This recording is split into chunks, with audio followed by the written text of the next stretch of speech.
Bismillahirrahmanirrahim. Avec les malheureux événements autour de Al-Aqsa, beaucoup parlent de la mosquée avec imprécision. Alors j'ai décidé de faire cette vidéo pour vous la faire découvrir en détail. Après avoir visionné cette vidéo, vous ne vous tromperez plus sur le troisième lieu saint de l'islam. Aussi n'hésitez pas à la faire découvrir en partageant cette vidéo.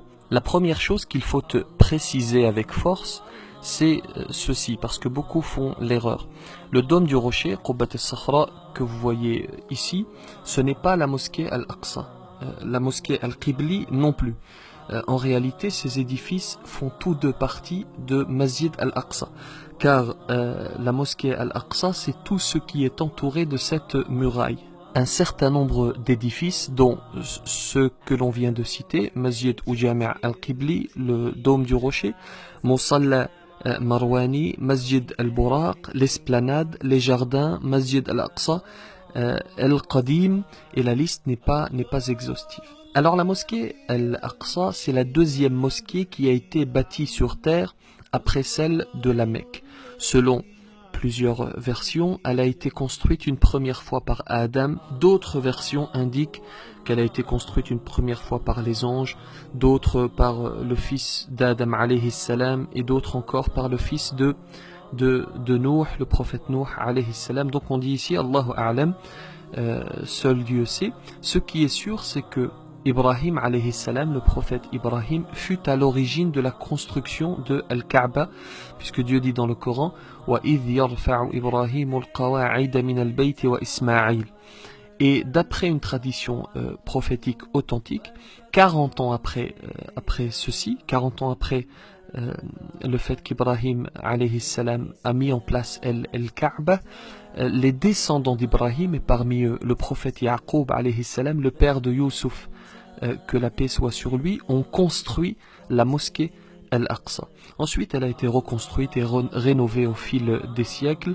Il y a eu notamment des tremblements de terre, des incendies, et puis à chaque fois elle a été rénovée ou reconstruite.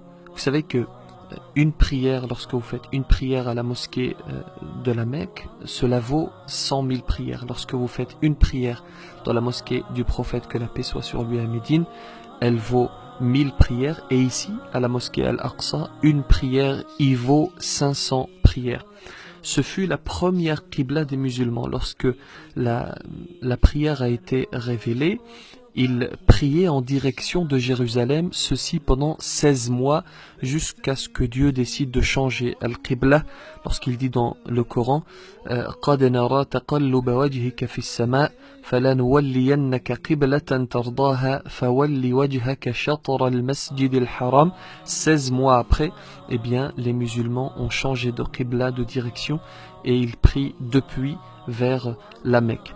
C'est dans cette mosquée que le prophète Mohammed, que la paix soit sur lui, a présidé la prière avec derrière lui les 124 000 prophètes, puis il a fait l'ascension. Dieu dit dans le Coran Subhana alladhi asra bi'abdihi laylan min al-masjid al-haram ila al-masjid al-aqsa alladhi barakna hawlahu linuriyahu min ayatina.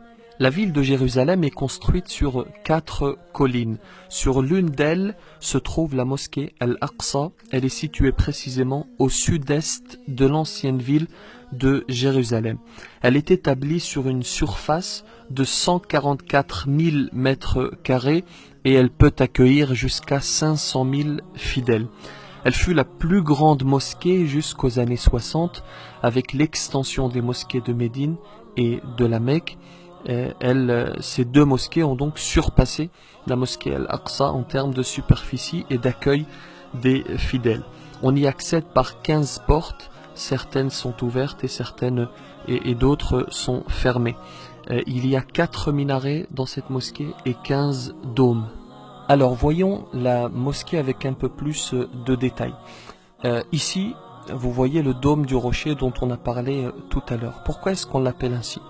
En réalité, c'est d'ici que le prophète, que la paix soit sur lui, a fait l'ascension. Et il y a au sein de la mosquée le rocher duquel il est monté vers le divin. C'est pour cela que l'on appelle cette mosquée le dôme du rocher. Ce que vous voyez au-dessus, c'est de l'or. Il y a 200 kilos d'or qui ont été apposés par le roi de Jordanie, l'ancien roi de Jordanie, le roi Hussein. Elle a été construite par le calife Malik ibn Marwan de 66 à 72 de l'Hégire. Alors, Al-Masjid Al-Qibli ou Jami' Al-Qibli, avec un dôme en plomb, elle peut accueillir jusqu'à 5500 fidèles. Elle est située dans le sud de la mosquée, dans la direction de la Qibla. C'est pour cela que l'on appelle cette mosquée Jami' Al-Qibli. C'est ici que se tient l'imam pour faire la prière de Jumu'ah, le prêche du vendredi, et pour faire les prières. Et c'est Omar ibn al-Khattab, le calife Omar ibn al-Khattab, qui est à l'origine de cette mosquée.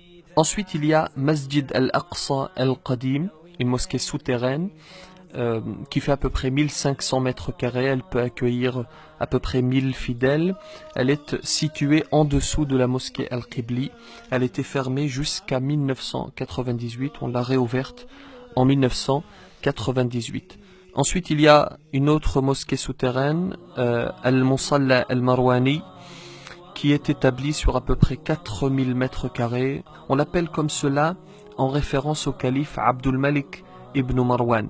Et pour info, lorsque cette mosquée était sous le contrôle des croisés, on en avait fait une écurie pour les chevaux, puis par la suite ça a été modifié et aujourd'hui les fidèles peuvent y prier. Il y a une autre mosquée souterraine, la mosquée Al-Buraq al-Sharif.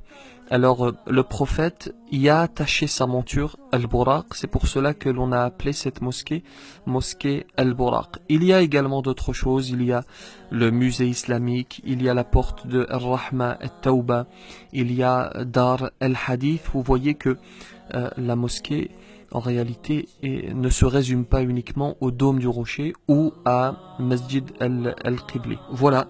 Merci pour votre attention. N'hésitez pas à partager cette vidéo pour que le maximum de francophones puissent connaître avec précision le troisième lieu saint de l'islam.